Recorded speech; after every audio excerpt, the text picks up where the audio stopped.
Hey, KW. First and foremost, happy holidays. I love this time of the year. But I'll cut right to it. I'm Bruce with the Managing Broker Update for you guys. I just got a couple things to go over. First and foremost, the lawsuit. I think things might be going pretty well. I haven't had too many reach outs and inquiries around that, so hopefully you guys are all kind of navigating the market well with those changes. If you're brand new, forget about anything I'm saying and just trust your coaches. But if you are dealing with any sort of conversations or nuances that you want to work through in your head around those changes, please feel free to reach out. The one thing that I'll talk to you guys about is something that's going on at the MLS level.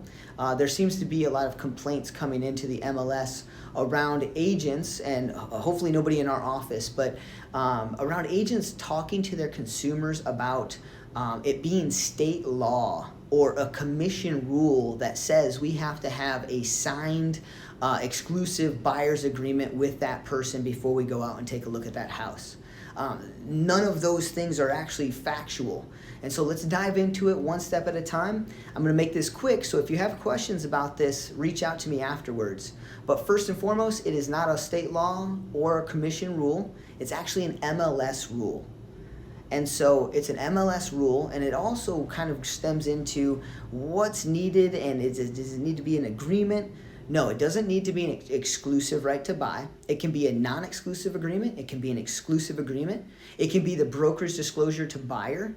The rule says that you need to disclose to a buyer exactly what's going to happen should that buyer want to buy that house, how commissions work, what fiduciary duties you have. Those types of conversations weren't happening, and so now the commission is making us, or I should say the rule is being enforced by the MLS to allow us or to ensure that we are actually practicing the way that we should be. And so anyways, if you have any questions about that, reach out. We do a lot of discussion on that on Tuesdays for our contracts class. So you can reach out to me on there, or you can pick up the phone and give me a shout. The last thing I want to talk about is an office policy. You see, our market right now is having some wild success in finding maybe some gems or some investment opportunities. And so we're seeing that other agents in our brokerage are finding these investment opportunities in these deals. And some people are still unclear around how the exact policy sits with when you buy your own personal residence or your own type of investment property, how to kind of get around some of those caps and royalty fees that Keller Williams charges. And so first and foremost, in order to have a personal deal where you're not paying out those caps, you would actually need to have two other closed transactions throughout the previous 12 months that would have paid into some of those caps and royalties. So just two deals, and you can have a personal deal go underneath your name. Now that's the second caveat. If you're going to do a personal transaction, it has to be under your name in order to waive those caps and royalties fees. So it has to be under your personal name.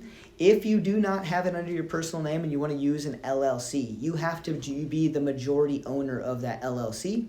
You'd send us the documents that shows and states exactly what % ownership you are, and then I can definitely look into that and approve it for you. So anytime that you're doing a personal deal, step number 3 is it needs to be approved.